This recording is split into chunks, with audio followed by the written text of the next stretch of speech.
चलें आए स्टार्ट करते हैं। सबसे पहले मैं आपको बता रहा हूँ कि कितने क्या क्या एरियाज ऑफ नेटवर्क्स होते हैं, किस तरह से नेटवर्क्स को हमने डिवाइड किया हुआ है।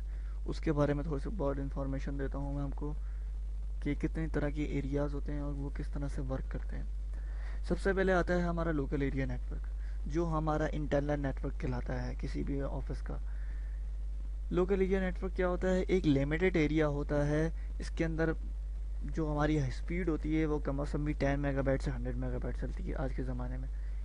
क्योंकि इसके अंदर एक तो हमारा एक तो एक्सेस होता है, लिमिटेड एक्सेस होता है। और ये एक हमारे ज़्यादा डिस्टेंस वाइज नहीं होता। बेसिकली मैं आपको ये कह सकता हूँ फुल ऑफ कनेक्टिविटी होता है लोकल सर्विसेज के लिए, जिसके अंदर हमारे सर्वर्स आ जाते हैं, हमारे पीसीज आ जाते हैं, हमारे यानी हमारा पूरा एक ऑफिस हमारा एक दूसरे से कनेक्ट हुआ होता है। यह हमारा लोकल एरिया नेटवर्क कहलाता है, जो हाई स्पीड्स के ज़रिए जिससे हम डाटा सेंड और रिसीव कर सकते हैं। इसके अंदर कौन कौन सी डिवाइसेस यूज़ होती हैं? इसके अंदर बेसिकली जब हमारा यूज़ होता है रिपीटर, एक जो हमारे जो वायरलेसेस के लिए यूज़ होता है कि वायरलेसेस के सिग्नल्स को डबल करने के लिए यूज़ होता है। उसके बाद हमारा आता है हब। हब क्या करता है कि वो भी कनेक्टिविटी के लिए यूज़ होता है, जैसे स्विच यूज़ होता है। कि हब और स्विच में क्या फ़र्क है वो भी मैं आपको बताऊंगा। मगर हब क्या होता है? बेसिकली ये भी कनेक्टिविटी के लिए यूज़ होता है। सबसे पहले हब से पहले स्विच ही आया, स्विच से पहले हमेशा हब ही पहले हब आया था।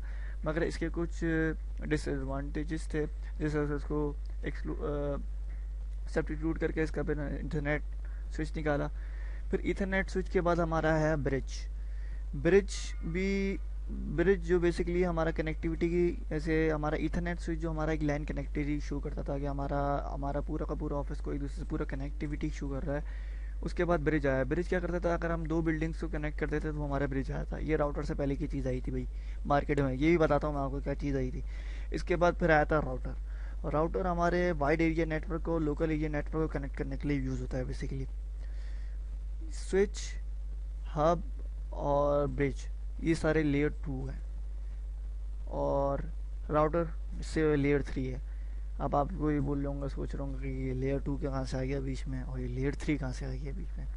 बेसिकली ये ओ एस आई मॉडल्स हैं। जब अभी आपको आगे इसी ट्यूटोरियल में मैं आपको कवर करवाऊंगा कि ओ एस आई मॉडल्स होती क्या हैं और लेयर 2 क्या होता है और लेयर 3 क्या होता है। लेयर 2 की एक मिसाल मैं आपको दे सकता हूँ कि लेयर 2 मैक एड्रेसेस पर वर्क करती है। मैक एड्रेसेस क्या होते हैं? बेसिकली हमारे पीसीज, हमारे किस जितने भी हमारे एंड यूज़र्स होते हैं उसका एक ऐसा एड्रेस होता है जो पूरी दुनिया में अनोखा एड्रेस होता है, जो किसी दूसरे के पास नहीं होता। हमारे जो पीसी का एड्रेस होगा वो किसी दूसरे के पास नहीं होगा, वो एक मैक एड्रेस कहलाता है। जो हमारे पीसीज में हार्ड कोड होता है, जो हमारी कंपनीज देती हैं, जो हमारे जीनियन वगैरह जो होते हैं ना, जो हमारे पीसीज बनाते हैं वो देते हैं। ये हमारे सारे लेयर 2 पे वर्क कर रहे होते हैं। इसकी छोटी सी मिसाल दी है मैंने को। लेयर 3 बेसिकली हमारी आईपी एड्रेसेस पे काम कर रही होती है। आईपी एड्रेसेस पूछना मत यार, सब पता होना चाहिए तुमको। आईपी एड्रेसेस बेसिकली जो हैं वो हमारे एक यूनिफाइड आइडेंटिफायर होते हैं, जो हमारे लोकल एरिया नेटवर्क में हम एक ही सैंपल डाल सकते हैं, हम नॉर्मल कोई भी डाल सकते हैं। मगर पूरी दुनिया के अंदर अगर हम पब्लिक नेटवर्क के अंदर जाते हैं तो उस पर हमारे एक आईपी एड्रेसेस हमें असाइन की जाती हैं, जो चेंज होते रहते हैं। यूनिक आइडेंटिफायर का मतलब कि आपकी एक आईपी है, आप इस आईपी से अपना नेटवर्क एक्सेस कर सकते हो। ये एक यूनिक आइडेंटिफायर की सबसे छोटी सी डेफिनेशन है। चले आए इसके बारे में, फिर मैं आपको डिवाइसेस के बारे में बताऊंगा। इसके बाद आ गया wide area network. Wide area network में क्या क्या चीज़ें यूज़ होती हैं? सबसे पहले मैं आपको ओवरव्यू दे रहा हूँ। Router. Router basically unique identifier पे आईपी एड्रेसेस पे वर्क करता है। लेयर 3 है ये, लेयर 3 याद रखिएगा। कम्युनिकेशन सर्वर जो हमारे बेसिकली यूज़ होते हैं, क्या कहेंगे, किसी भी कनेक्टिविटी के लिए यूज़ होते हैं। वीडीएस वगैरह कहलाते हैं। वीडीएस वगैरह थोड़ा सा ऊपर चले जाऊँगा मैं थोड़ा सा। तो कनेक्टेड वायरलेस कनेक्टिविटी के लिए जो भी यूज़ होते हैं सारे ये कम्युनिकेशन सर्वर्स होते हैं। इसके बाद हमारा मॉडेम, CSUDSU, ये बेसिकली कन्वर्ट करता है। उसकी आपको मिसाल देता हूँ, छोटी सी डेफिनेशन है इसकी कि ये एनालॉग टू डिजिटल कन्वर्ट करता है, डिजिटल टू एनालॉग करता है, ये स्पिन को चेंज करता है, सिग्नल्स को चेंज करने के लिए यूज़ होता है। ये बेसिकली आगे जब हम राउटर को कनेक्टिविटी की तरफ जाएंगे तो ये उसके लिए यूज़ होगा वाइड एरिया नेटवर्क के अंदर। ये लार्ज जोग्राफिकल एरिया पे होता है। ये दो नेटवर्क्स को कनेक्ट करने के लिए यूज़ होता है। लैन एरिया जो होता है, राउटर जो यूज़ होता है वो दो नेटवर्क को कनेक्ट करने के लिए यूज़ होता है, और स्विच जो होता है वो यूज़र्स को कनेक्ट करने के लिए यूज़ होता है।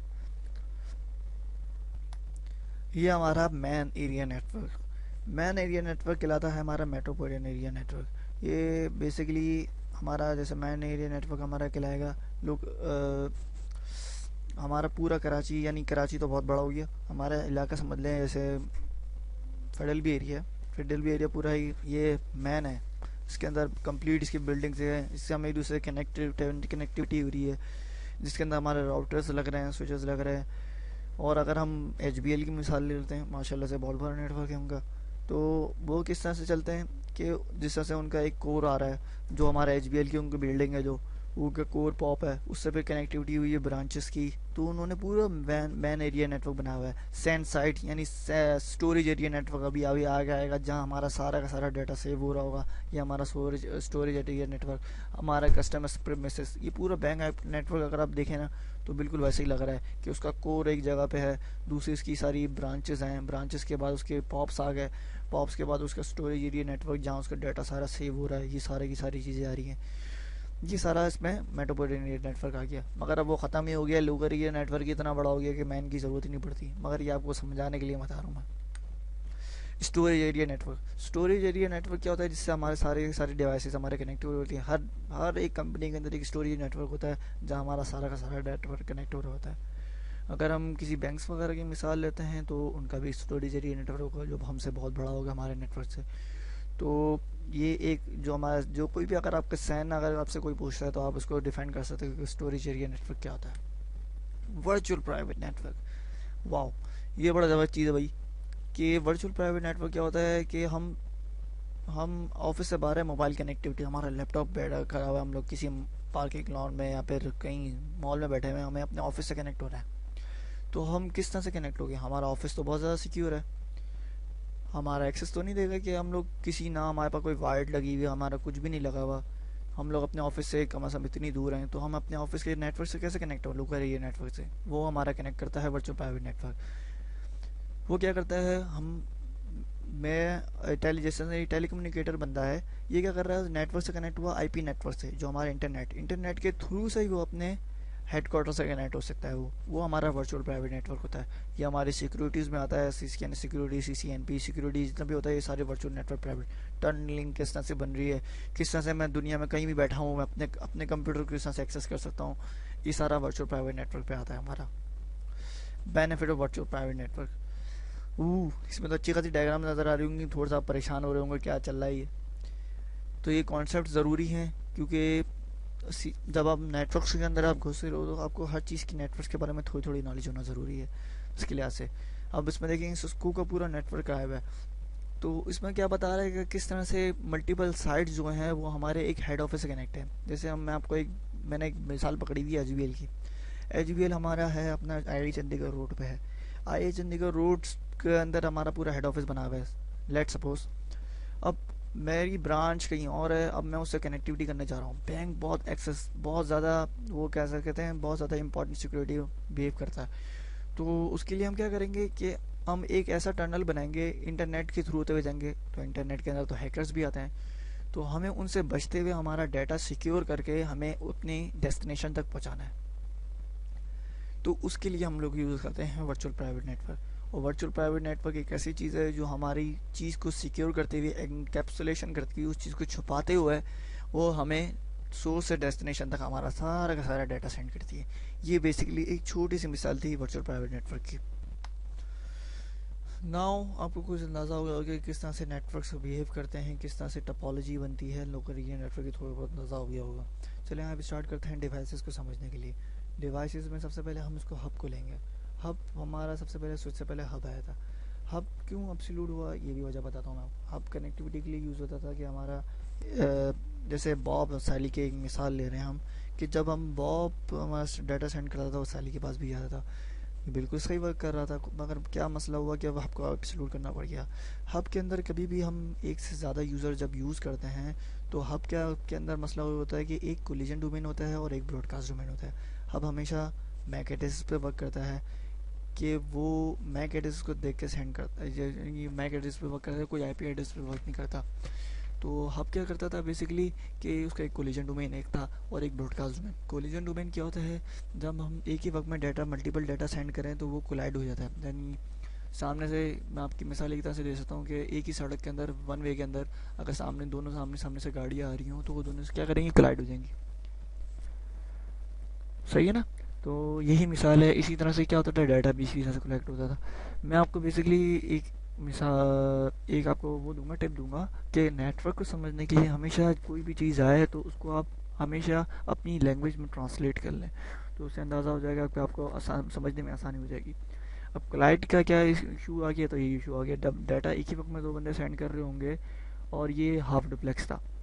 हब हाफ डुप्लेक्स था और और ब्रॉडकास्ट भी एक ही था। अगर हब के अंदर मल्टीपल अगर यूज़र्स कनेक्ट हों, मैं आपको वापस आराम से समझा रहा हूँ, तो वो एक ही वक्त में डाटा सबके पास पहुँच जाता था, वो एक ब्रॉडकास्ट खिला देता था। कोलिजन क्या हुआ, एक ही वक्त में दो बंदे सेंड करेंगे तो वो कोलाइड हो जाएगा। और ब्रॉडकास्ट का मतलब क्या हुआ, अगर एक ही हब से अगर एक से ज़्यादा बंदे कनेक्ट हैं तो अगर जब बॉब अगर कुछ सेंड करता है तो वो सबके पास चले जाएगा। ये हमारा एक ब्रॉडकास्ट की हमारा हुआ मिसाल हुई। तो ये दोनों चीज़ें आपको समझ आ गई होंगी। उम्मीद है आगे आगे कोलिजन ब्रॉडकास्ट की हम और भी बातें करेंगे। इसमें जो हमारे कोड्स हमारे जो बेसिकली आप लिखा होगा नीचे आप पढ़ रहे होंगे कि 0 एंड 1 में सेंड हो रहा होगा, तो ये सारी चीज़ें होती हैं कि जितने भी हमारे जो बाइनरी बिट्स हमारे सेंड हो रहे होते हैं, हमारा डाटा सेंड हो रहा होता है, वो 0 1 में सेंड हो रहा होता है। तो उम्मीद है समझ आ गया होगा कि आपको कि हब में क्या इसका मसला था, कि क्या वजह थी कि हब इसको एब्सोल्यूट करना पड़ा। हाफ डुप्लेक्स और फुल डुप्लेक्स क्या चीज़ होती है ये भी आपको मैं बता दूँ। हाफ डुप्लेक्स बेसिकली होता है कि एक ही वक्त में एक डाटा सेंड कर सके। यानी जब अगर बॉब है और सैली है, तो अगर बॉब सेंड करेगा तो सैली सेंड नहीं कर सकता, अगर सैली सेंड करेगा तो बॉब सेंड नहीं कर सकता। फुल डुप्लेक्स में क्या होता है कि एक ही वक्त में दोनों, एक कर सकता है, सेंड कर सकता है और एक रिसीव कर सकता है। ये फुल डुप्लेक्स कहलाता है। ये थोड़ी सी छोटी सी है डेफिनेशन है, ये आप समझ लें। दूसरी चीज़ आ गई, अब स्विच आया उसके बाद। हब के अंदर तो मसला ये था कि भाई ब्रॉडकास्ट था और कोलिजन डोमेन भी एक था, ना डाटा सेंड कर सकते एक ही वक्त में दो बंदे सेंड नहीं कर सकते, और सेंड करे तो फिर मसला हो जाता है। तो स्विच आया, स्विच में इसमें क्या आसानी हो गई कि वो कोलिजन ब्रेक्स करता था, यानी उसकी हर एक पोर्ट का एक कोलिजन था, चाहे उसकी वो 12 पोर्ट हो चाहे वो 24 पोर्ट हो, उसकी हर एक पोर्ट का कोलिजन डोमेन था। तो उससे क्या हुआ, फ़ायदा क्या हुआ, एक ही वक्त में मल्टीपल लोग डाटा सेंड कर सकते हैं और रिसीव भी कर सकते हैं। फुल डुप्लेक्स भी था ये। और ब्रॉडकास्ट मगर इसका फिर भी सेम था, क्योंकि ब्रॉडकास्ट की वजह क्या थी कि अगर एक बंदा अगर ब्रॉडकास्ट करना चाहे तो वो पूरी के पूरे स्विच में ब्रॉडकास्ट कर सकता है और स्विच चौक हो सकता है। तो ये इसका थोड़ा सा डिफ़ॉल्ट था। मगर इसने स्विच में एक चीज़ क्या अच्छी आ गई थी कि उसका कोलिजन डोमेन हमेशा सारे के सारे डिफरेंट थे, यानी एक ही वक्त में दो लोग डाटा सेंड कर सकते थे और रिसीव कर सकते थे। इसके बाद फिर आया हमारा, ये सारी बात उसी बात में करिए कि नेटवर्क का जिस तरह से ब्रॉडकास्ट का क्या मसला होता था, ब्रॉडकास्ट स्ट्रीम किस तरह से बनता था। जब एक ही वक्त में जब डाटा कोई ब्रॉडकास्ट मारता था तो क्या स्विच में डाटा सेंड होता था, तो होता रहता था, तो एक भंवर की तरह बन जाता था और स्विच क्या हो जाता था, वो रंगीन पीला नीला पीला हो जाता था, जो हमारे नेटवर्क्स में आजकल हो रहा होता है। और क्या होता था, हैंग हो जाता था स्विच। तो उसकी वजह से ब्रॉडकास्ट की वजह से क्या होता था, स्विच हैंग हो जाता था, इसकी वजह से वो वर्किंग करना छोड़ जाता था, फिर उसको रीस्टार्ट करना पड़ जाता था। ये मसला था। मगर उसका क्या मतलब था कि एक ही वक्त में जब वो ब्रॉडकास्ट नहीं होता था वो एक ही वक्त में सेंड और रिसीव कर सकता था। इसके बाद फिर आ गया राउटर। राउटर क्या करता था, बेसिकली राउटर जब हम कनेक्टिविटी के लिए यूज़ करते हैं, राउटर हमारा ब्रॉडकास्ट ब्रेक करता था, क्योंकि वो नेटवर्क टू नेटवर्क कनेक्ट करता था। किसी दूसरे नेटवर्क को, दो लोकल एरिया नेटवर्क को कनेक्ट करने के लिए हमेशा वो राउटर यूज़ हो सकता था। और राउटर जो है लेयर 3 जो आईपी एड्रेसेस पे काम करता था, वो क्या करता था कि अपने पास टेबल बना लेता था आईपी एड्रेसेस के, कि बॉब की ये आईपी एड्रेस है, सैली का ये आईपी एड्रेस है, आदिल का ये भी आईपी एड्रेस है, सलमान का ये आईपी एड्रेस है। तो वो क्या, उसने एक टेबल बना लिया कि अगर कोई डाटा अगर बोलता है कि बॉब को सेंड करो, तो वो सिर्फ बॉब को ही चाहता था। सही है। अब उसमें कोलिजन तो साथ इसका डिफरेंट हो ही गया, मगर इसका ब्रॉडकास्ट भी इसने ब्रेक कर दिया। मगर राउटर एक्सपेंसिव होते हैं और उसमें पोर्ट्स कम होते हैं, जिसके से वो स्विच का काम नहीं कर सकता। सिर्फ स्विच जो होता है वो लोकल एरिया नेटवर्क के लिए यूज़ होता है, राउटर जो होता है वो दो नेटवर्क को कनेक्ट करने के लिए यूज़ होता है और राउट्स बनाने के लिए यूज़ होता है, पाथ को डिफाइन करने के लिए यूज़ होता है, पार्ट को यूज़ करने के लिए यूज़ होता है हमेशा राउटर। जब आप आगे जब इसकी कॉन्फ़िगरेशन करेंगे तो आपको अंदाज़ा होता रहेगा इसका।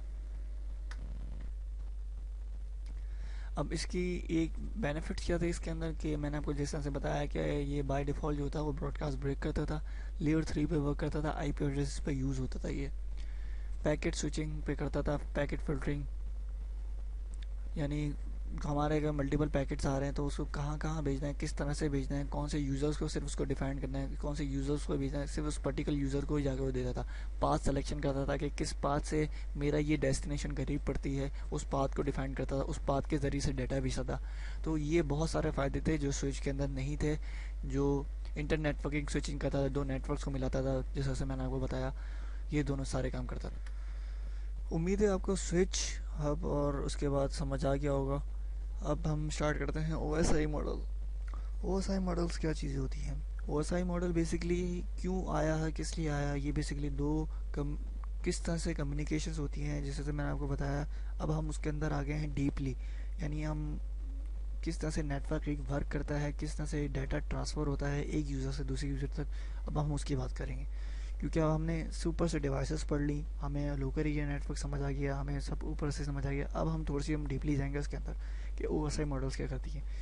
हर चीज़ का एक ट्रैक होता है, इसी तरह से डाटा सेंडिंग का भी एक ट्रैक होता है, तो वो हमारा OSI मॉडल कहलाता है। ये एक स्टैंडर्ड ट्रैक है, जिसको भी कोई भी डिवाइस अगर बनेगी वो इस स्टैंडर्ड ट्रैक को उठाते हुए बनेगी। ये तो अब एब्सोल्यूट हो गया क्योंकि TCP मॉडल आ गया है, तो वो भी बताऊंगा कि TCP मॉडल यही है, मगर उसकी कुछ लेयर्स कम कर दी हैं। जस्ट वो बोलते हैं ना, कुछ भी नहीं हुआ कुछ खास, बस थोड़ी सी लेयर्स कम कर दी हैं और बस काम कर दिया उन्होंने, टू बी फ्रैंक। अच्छा, OSI मॉडल्स क्या करता है? OSI मॉडल्स एक तरह से दूसरे किसी भी अगर कोई भी नेटवर्क एक स्टैंडर्ड बन गया है, जो इक्विपमेंट जितनी मैन्युफैक्चरिंग होंगी वो इसके ज़रिए से होगी, क्योंकि डाटा सेंड होने की वजह ही यही है। जब मैं आपको बताऊंगा कि किस तरह से डाटा सेंड होता है, ये देखें, अंडरस्टैंडिंग OSI लेयर्स। अब OSI लेयर्स हैं क्या? OSI लेयर्स 1980s में आई थी, ओपन सिस्टम इंटरकनेक्ट कहलाती हैं ये, जो यूज़र टू यूज़र कनेक्टिव के लिए यूज़ होती है। अब इसके अंदर एक लेयर्स हैं, application, presentation, session, transport, network, data link, physical. अभी आप ये बोलोगे यार ये लेयर्स मैं याद कैसे करूँ, क्योंकि सिस्को नेटवर्क पर ये लेयर्स याद करना बहुत ज़रूरी है, समझना बहुत ज़रूरी है। मगर मैं आपको एक इससे सिंपल सी मिसाल दूंगा कि आपकी ज़िंदगी आसान हो जाएगी। हम यूज़र्स हैं, लेट्स सी, मैं यूज़र हूँ, मैं अपने कंप्यूटर के अंदर बैठा हूँ, मेरे सामने जो विंडोज़ की स्क्रीन खुली है, मेरे पास वेब ब्राउज़र खुला हुआ है, वो क्या कहलाएगा? हमारा एप्लीकेशन कहलाएगा। वो हमारी बेसिकली हमारी एप्लीकेशन लेयर हो जाएगी। अब उसके पीछे जो हमारी वर्किंग चल रही है, जो हमें नज़र नहीं आ रही है, हमें तो सिर्फ एप्लीकेशन नज़र आ रही है, उसके पीछे जो हमारी कोडिंग चल रही है, जिससे हम कह सकते हैं C++, everything just coding about encryption में जो हमारी जिसके से हमारी स्क्रीन सामने आई हुई है, उसके पीछे कोडिंग चल रही होती है, जीरोस वंस वगैरह में कुछ ऐसी कुछ नहीं, वो हमारी क्या कहलाती है? वो हमारी प्रेजेंटेशन लेयर कहलाती है।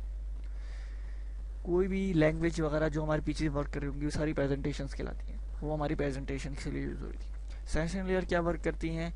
जो हमारी कनेक्टिविटी के लिए यूज़ करती हैं। जैसे मैंने अपना MSN कनेक्ट किया, मैंने उसको एक ऑफ़र भेजी दूसरे मैसेंजर को कि उसकी कनेक्ट MSN को कि भाई मेरा सेशन क्रिएट करो। सेशन लेयर क्या करता है? एक सेशन बना देता है, लॉजिकली कीप कर देता है कि इसका ये पाथ होगा, इसको यहाँ डाटा सेंड करना है, तो उसका एक वो पाथ बना देगा कि भाई हाँ इसको MSN लॉगिंग हो रहा है, लॉगिन हो रहा है, लॉगिन हो रहा है, लॉगिन हो रहा है। अब MSN की पूरी मिसाल लें तो क्या मज़ा आएगा? एप्लीकेशन हमारा मैसेंजर आ गया, प्रेजेंटेशन उसके पीछे जो हमारी कोडिंग चल रही है, सेशन जो हमारा कनेक्टिविटी बना रहा है, लॉगिन हो रहा है वो,